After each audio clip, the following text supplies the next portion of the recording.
திருவண்ணாமலையில் மகாதீபம் ஏற்றப்பட்டிருக்கிறது. அதே சமயத்தில் திருத்தணி முருகன் கோவிலில் கார்த்திகை தீபத் திருவிழாவை ஒட்டி சொக்கப்பனையில் தீபம் ஏற்றப்பட்டது.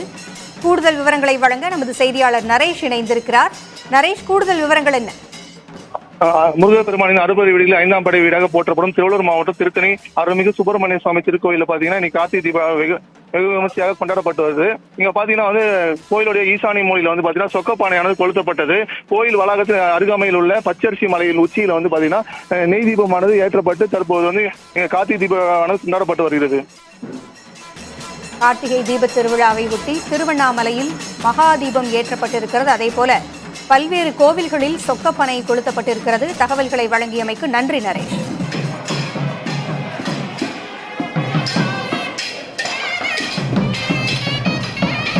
திருப்பரங்குன்றம் முருகன் கோவிலில் நமது செய்தியாளர் சுபாஷ் இணைந்திருக்கிறார். சுபாஷ், திருப்பரங்குன்றம் முருகன் கோவிலில் தற்போது என்ன நிகழ்வு நடைபெற்றுக் கொண்டிருக்கிறது? பக்தர்களினுடைய கூட்டம் எப்படி இருக்கிறது அங்கே?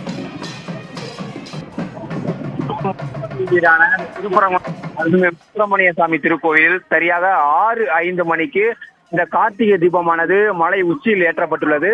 இந்த கார்த்திகை தீபத்தை கண்டு அந்த கோயில் வாசலில் 4 ரத வீதிகளில் உள்ள ஆயிரக்கணக்கான பக்தர்கள் அரோகரா கோஷங்கள் எழுப்பி இந்த கார்த்திகை தீபத்தை தரிசனம் செய்து வருகின்றனர். இந்த அறுபடை வீடுகள்ல முதல் படை வீடாக இருக்கக்கூடிய அந்த திருப்பரங்குன்றம் சுப்பிரமணிய சாமி திருக்கோவில்ல கார்த்திகை மாதம் சரியாக 5ஆம் தேதி கொடியேற்றத்துடன் தொடங்கியது. தினந்தோறும் பல்வேறு வாகனங்கள்ல காலை மாலையும் சுப்பிரமணிய சாமியும் தெய்வானையும் வீதி உலா வந்த நிலையில் அந்த உச்ச நிகழ்ச்சியாக இன்று கார்த்திகை தீபம் ஏற்றும் நிகழ்ச்சி சரியாக 6 மணிக்கு தொடங்கிய நிலையில் கரெக்டாக 6:05 மணிக்கு இந்த கார்த்திகை தீபமானது ஏற்றப்பட்டது.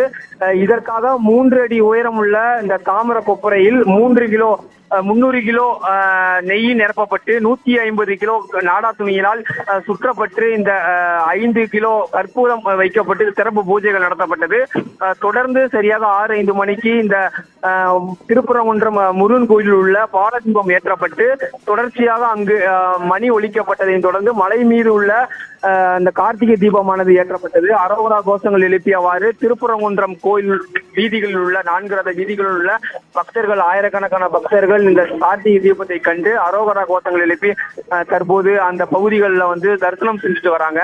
மலை மீது பக்தர்களுக்கு அனுமதி இல்லை என்றாலும் திரளான பக்தர்கள் இன்று மதியத்திலிருந்தே காத்திருந்து தற்போது இந்த கார்த்திகை தீபத்தை கண்டுகளித்து வரனர். பூங்குழலி.